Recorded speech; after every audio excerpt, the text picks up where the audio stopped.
नमः। श्री गुरुभ्यो नमः। श्री गुरु चरण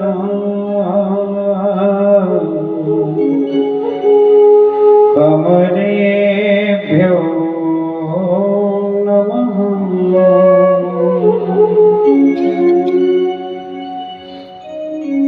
गजाननं भूतगणादिसेवितं कपित्तजम्बूफलचारुभक्षणम् उमासुतं शोकविनाशहादकम् नमामि विघ्नेश्वरपादपङ्कजम्। योऽन्तः प्रविश्य मम वाचमिमां प्रसुप्तां सञ्जीवयत् किल शक्तिधरस्वधाम्ना। अन्यौश्च हस्तचरणश्रवणत्वगादीन् प्राणान् नमो भगवते पुरुषाय तुभ्यम्। कर्पूरगौरं करुणावतारं संसारसारं भुजगेन्द्रहारं सदा वसन्तं हृदयारविन्दे भवं भवानी सहितं नमामि। भवानी शङ्करो वन्दे श्रद्धा विश्वासरूपिणी। याभ्यां विना पश्यन्ति सिद्धस्वान्तस्तमीश्वरम्। कैलासराना शिवचन्द्रमौली फणीन्द्रमाता मुकुटे जयामि। कारुण्यसिन्धो भवदुःखहारी तुदवीन शम्भो मज कोण तारी। सर्वमङ्गलमङ्गले शिवे सर्वार्थसाधिके शरण्ये त्र्यम्बके गौरी नारायणी नमोऽस्तुते। नारायणं नमस्कृत्यं नरं चैव नरोत्तमं देवीं सरस्वतीं व्यासं ततो जयमुदीरये। भक्ति भक्त भगवंत गुरुर चतुर्णाम वपुएकणिके पदवंदन कीजे न सद्विघ्नाणिक सीतानाथ समारंभां ब्रह्मानंदाय मध्यमाम् अस्मदाचार्य पर्यंतायां वंदे गुरुं परंपराम्। आइए हनुमंत बिराजिए कथा करहूं मति अनुसार। प्रेम सहित आसन धरो पधारियो पवन कुमार। सरस्वती माते द्यावी मज स्मृती येतो का कुळती तुझला की आपल्या बाळाते दर्याता हाती न करावी भजती जनामध्ये। जयांची केली स्मरण होय सकल विद्यांचे अधिकरण ते जीवन श्री चरण श्री गुरूंचे ते नमस्कार मी आता। हरि गोपाल कृष्ण भगवान की जय। उमापति महादेव की जय। श्री गौरी शंकर भगवान की जय। महाकालेश्वर भगवान की जय। श्री त्र्यंबकेश्वर भगवान की जय। श्री सोमनाथ भगवान की जय। काशी विश्वनाथ भगवान की जय। श्री केदारेश्वर भगवान की जय। ओम श्री शिव महापुराण की जय। पंढरीनाथ भगवान की जय। माऊली ज्ञानेश्वर महाराज की जय। नमः पार्वती पते हर हर महादेव। सर्वप्रथम अपने मन को देवादिदेव महादेव जी के चरणों में स्थिर करने के लिए हम सब मिलकर बड़े भाव से श्री शिवाय नमस्तुभ्यम का कुछ क्षणों के लिए जप करेंगे। ज्यांना ज्यांना या भजनामध्ये संकीर्तनामध्ये उभं राहून पावल्या खेळायच्या असतील त्यांनी उभं राहून पावल्या खेळा, आणि ज्यांना बसून या संकीर्तनाचा लाभ घ्यायचा असेल त्यांनी बसून सुद्धा संकीर्तनाचा लाभ घ्यायचा आहे। सर्वांनी मोठ्या प्रेमाने हाताने टाळी वाजवायची आणि मुखाने श्री शिवाय नमस्तुभ्यम या मंत्राचा जप करायचा आहे। श्री शिवाय नमस्तुभ्यं। श्री शिवाय नमस्तुभ्यं। श्री शिवाय नमस्तुभ्यं। श्री शिवाय नमस्तुभ्यं।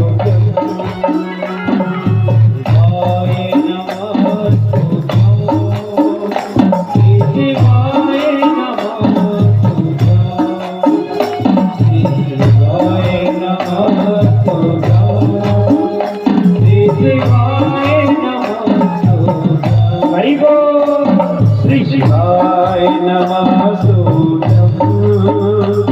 श्री शिवाय नमस्तुभ्यं।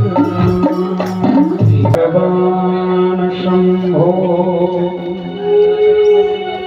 मंगलम वृषभध्वजा मंगलम पार्वतीनाथो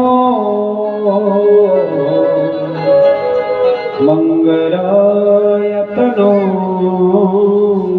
हरे।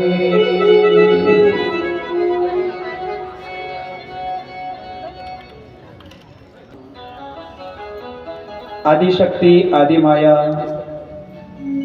जगत जननी सकल जगत आधार श्री पार्वती मैया जी के प्राण प्रिय, संसार के कण कण में जिनका निवास है, ऐसे मेरे देवादिदेव महादेव इनकी प्रति वांग्मय स्वरूपा मूर्ति श्री शिव महापुराण जी के चरणों में सर्वप्रथम साष्टांग दंडवत प्रणिपात करते हुए, जिन सद्गुरुदेव भगवान से मैंने आज तक जो भी ज्ञान प्राप्त किया है, ऐसे हमारे सद्गुरुदेव भगवान जी के चरणों में साष्टांग दंडवत प्रणिपात करते हुए स्थित असलेला आपली ही गोविंद कॉलनी आणि या गोविंद कॉलनीची शोभा वाढवणारं आपलं श्री पंढरीनाथ भगवान परमात्म्याचं हे सुंदर प्रांगण, या प्रांगणामध्ये परमपूजनीय प्रातस्मरणीय वैकुंठवासी श्री जगन्नाथजी बाबा अंजाळेकर यांच्या प्रेरणेतून निर्माण झालेला हा भव्य वटवृक्ष, आणि या वटवृक्षाच्या छायेमध्ये आपण सर्वजण मागील 30 वर्षापासून एकत्रित येत आहोत, आणि त्याच नियमामध्ये ह्या वर्षी तुम्हाला विशेष पर्वकाल म्हणून, विशेष पर्वणी म्हणून जी कथा श्रवण करण्याकरता मिळते ती म्हणजे देवादिदेव महादेव यांच्या चरित्राचं गुणगान करणारी, यांच्या लीलांचं गुणगान करणारी कथा श्री शिव महापुराण कथा। या शिव महापुराण कथेच्या आजच्या कितव्या दिवसामध्ये आपण प्रवेश करतोय? 6व्या दिवसाच्या कथासत्रामध्ये प्रवेश करत असताना या व्यासपीठावरून मी सर्वप्रथम आपणा सर्वांचं हार्दिक स्वागत करतो। आज आपणा सर्वांसाठी एक सर्व सनातन वैदिक हिंदू धर्मामध्ये जेवढेही आपण जन्माला आलेलो आहोत, या सर्वांसाठी आजचा दिवस काहीतरी विशेष आहे. का विशेष आहे आजचा दिवस? कारण आपल्या सनातन वैदिक हिंदू धर्मातला जो धर्मग्रंथ आहे, या धर्मग्रंथाचं प्रागट्यकरण हे आजच्या दिवशी झालेलं आहे. कोणता ग्रंथ आहे आपला सर्वांचा धर्मग्रंथ? भगवद्गीता, श्रीमद भगवद्गीता. आणि या श्रीमद भगवद्गीतेची आज काय आहे? जयंती आहे. म्हणजेच आज साक्षात भगवान श्री कृष्ण द्वारकाधीश यांच्या मुखातून जे 700 श्लोक बाहेर निघाले, ज्या 700 श्लोकांनी संपूर्ण जगाला ज्ञान प्रदान केलं, अशी श्रीमद भगवद्गीता, या भगवद्गीतेचं प्रागट्य आज माझ्या भगवान परमात्म्याच्या मुखातून झालेला आहे. आणि तो दिवस आजचा आहे. सज्जन हो, आपण जन्माला आलो आणि जन्माला आल्यापासून आपण आपलं जीवन कसं जगलं पाहिजे याचं यथार्थ ज्ञान आपल्याला ज्या ग्रंथातून प्राप्त होतं ना, त्या ग्रंथाचं नाव आहे भगवद्गीता. जीवनातल्या प्रत्येक प्रश्नाचं उत्तर जर आपल्याला कुठं मिळत असेल तर ते भगवद्गीतेत मिळतं. एकूण 700 श्लोकांची ही भगवद्गीता आहे. आणि स्वतः भगवान परमात्म्यांनी ही अर्जुनाला सांगितली आहे. ज्यावेळेस काय परिस्थिती होती की अर्जुनाला ही गीता भगवान परमात्म्याला सांगावी लागली. ऐका, जशी अर्जुनाची परिस्थिती त्या कुरुक्षेत्रावर होती ना, तशी आपली सर्वांची परिस्थिती आहे. आपण सुद्धा सर्वजण त्या अर्जुन प्रमाणे आहोत. अर्जुनाच्या समोर सगळे आप्तेष्ट उभे आहेत आणि त्या आप्तेष्टांसोबत ज्यावेळेस अर्जुनाला युद्ध करायचं होतं, त्यावेळेस अर्जुनाच्या मनामध्ये संभ्रम निर्माण झाला की प्रभू, अहो मला ज्यांच्या सोबत युद्ध करायचंय, मी ज्यांचा विरोधामध्ये या ठिकाणी उभा आहे या कुरुक्षेत्रावर, ही सगळी मंडळी तर माझी आहे. या माझ्याच मंडळीवर मला जर बाण चालवावा लागत असेल तर धिक्कार असो माझ्या जीवनाला. मला असं जीवनच नको. आणि असं राज्य मला करायचं काय की ज्याच्यामुळे मला माझ्या आप्तेष्टांवर बाण चालावं लागणार आहे, त्यांना मारावं लागणार आहे, त्यांच्यासोबत युद्ध करावं लागणार आहे. आई बाप हो, अर्जुनाच्या मनामध्ये संभ्रम निर्माण झाला की माझ्याच स्वकीयांवर मी कशा पद्धत का म्हणून बाण चालवावा.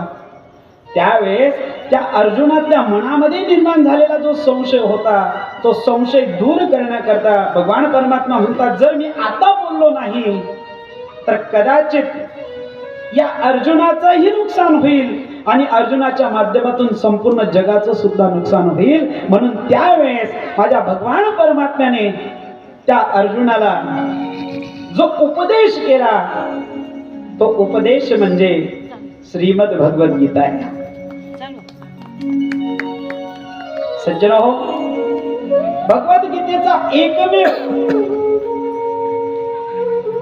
तत्व आपल्याला शिकवतं. भगवद्गीता आपल्याला एक तत्व शिकवते. जो श्लोक जवळपास 50% नाही तर 90% लोकांचा पाठ आहे. कारण रामानंद सागरने जेव्हा आपल्या मालिका चालू केल्या होत्या, त्यावेळेस त्या मालिका सुरू होण्याच्या अगोदर तो श्लोक काय गायला जायचा, कर्मण्येवाधिकारस्ते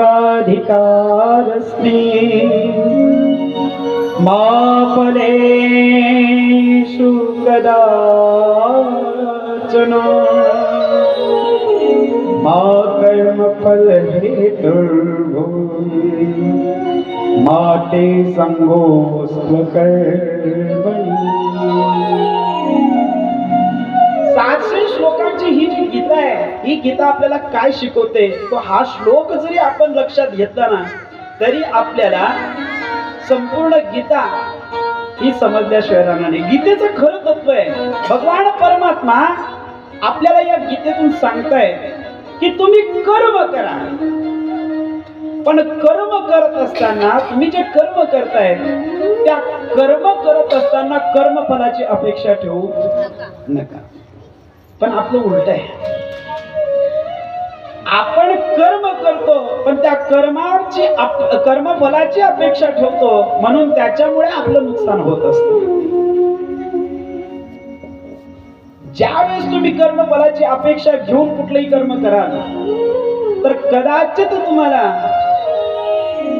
ते कर्म केल्याचं काय मिळत नाही, पुण्य मिळत नाही. आपण कोणतंही काम करा, आपण साधी देवाची सेवा जरी करत असलो, आपल्या घरामध्ये देवाची पूजा जरी करत असलो ना, तरी सुद्धा ती सेवा आपण निष्काम भावनेने केली पाहिजे. अगदी आपलं अंतःकरण निष्काम असलं पाहिजे, तरच आपल्याला भगवान परमात्म्याची प्राप्ती होऊ शकते. भगवान परमात्मा गीतेमध्ये अजून आपल्याला सांगतात, अनन्यास चिंतयन्तो मां ये जना पर्युपासते तेषां नित्याभियुक्तानां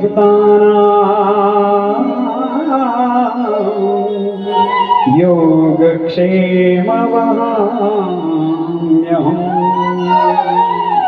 भगवान परमात्मा अगदी सोपं सांगतात तो आपल्याला, अनन्यास चिंतयन्तो मां.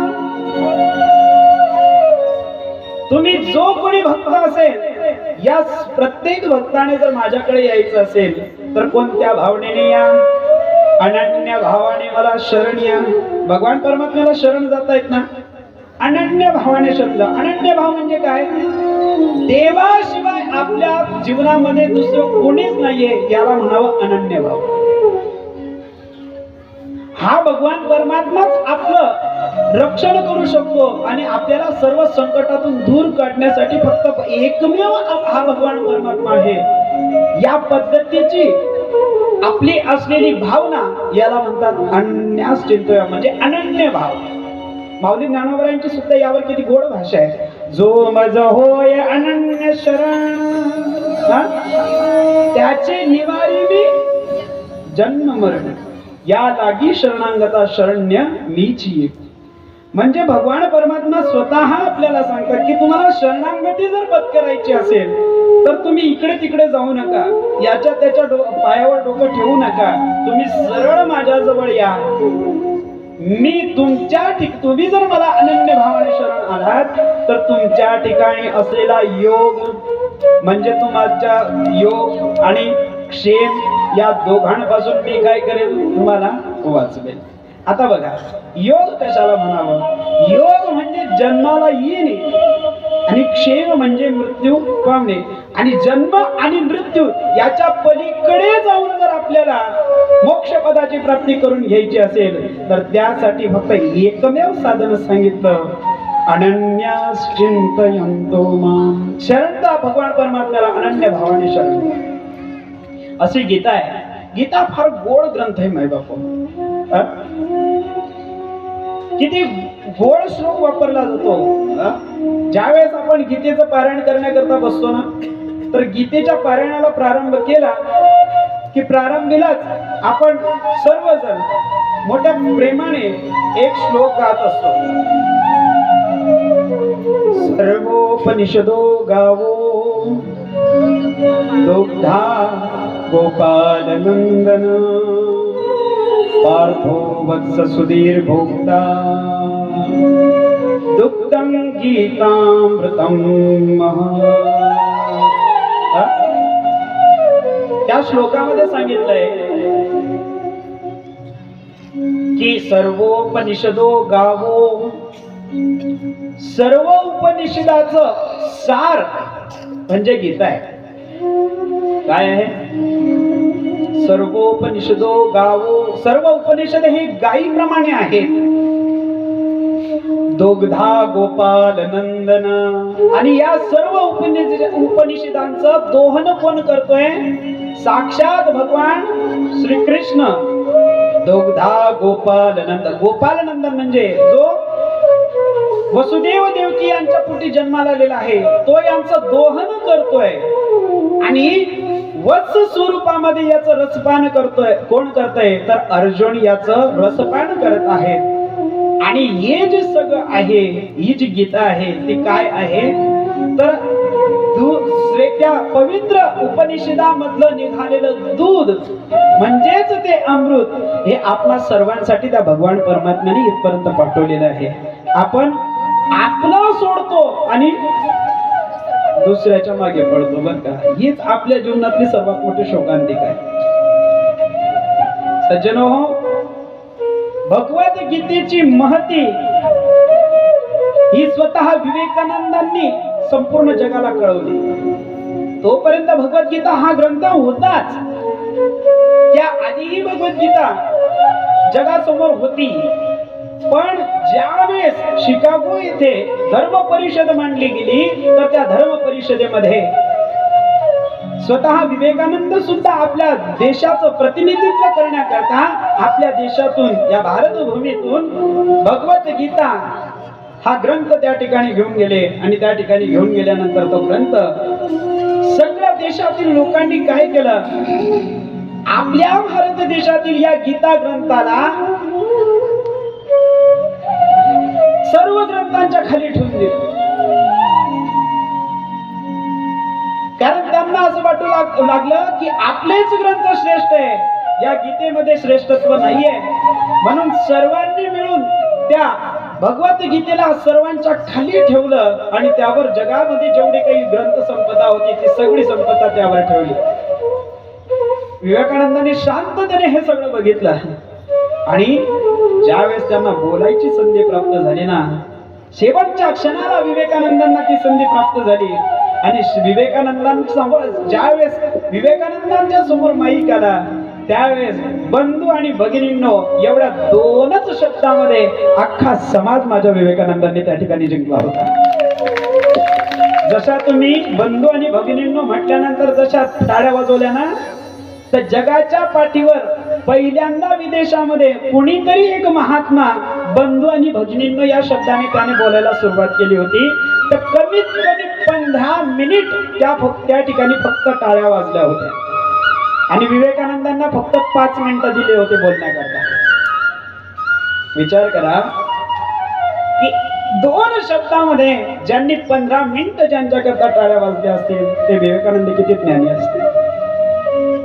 विवेकानंदांना विचारलं, का हो विवेकानंद, तुम्ही तुमच्या या भगवद्गीतेला सर्वात श्रेष्ठ ग्रंथ म्हणून सांगतात की या जगामध्ये हा ग्रंथ सर्वात श्रेष्ठ आहे, पण बघा तुमचा ग्रंथ तर सर्व ग्रंथाच्या खाली आहे, आता तुमचं म्हणणं काय? त्यावेळेस स्वामी विवेकानंदांनी त्या सर्व लोकांना एक जे उत्तर दिलं त्या परकीयांना, ते उत्तर ऐकून सगळे अवाक झाले.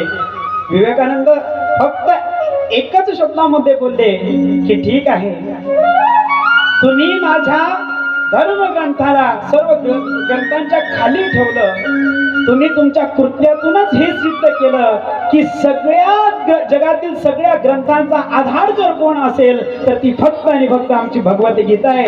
आमच्या भगवद्गीतेशिवाय जगाला पर्यायच नाही हे तुम्ही तुमच्या कृत्यातूनच सिद्ध केलं. आणि ती पवित्र गीता, तो धर्मग्रंथ, त्या धर्मग्रंथाचा आज काय आहे?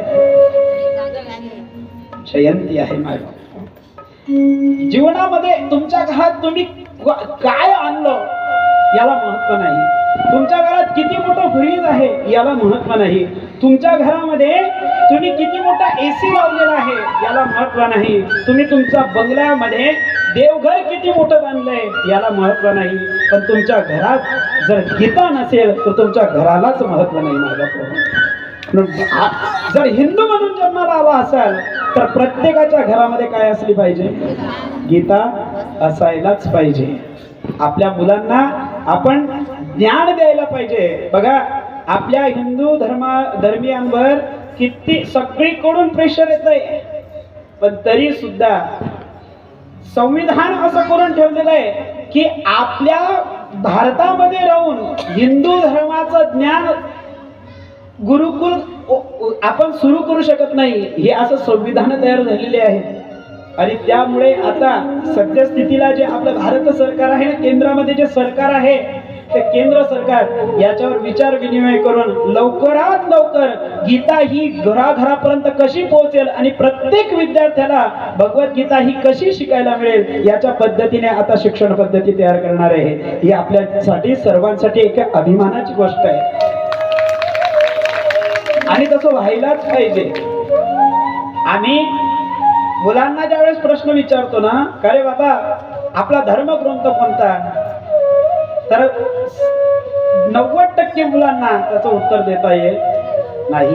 ही आपली जबाबदारी नाही बापा हो, माता हो, ही आपली जबाबदारी आहे की आपण कमीत कमी आपले धर्मग्रंथ कोणते हे कमीत कमी आपल्या मुलांना सांगायला पाहिजे. बघा ना तुम्ही, मी कोणाचा विरोध करणार नाही, पण ज्या वेळेस ते परधर्मीयामध्ये जे मुलं लहान लहान असतात, तर लहान वयातच ते त्यांना आपल्या शाळेमध्ये पाठवतात आणि आपल्या धर्माचं ज्ञान देण्याचा प्रयत्न करतात. ते जर आपल्या मुलांना ज्ञान देऊ शकतायत, मग आपण आपल्या मुलांना ज्ञान देण्यामध्ये का कमी पडतोय? का आपण आपल्या मुलांना धर्माविषयी ज्ञान देत नाही?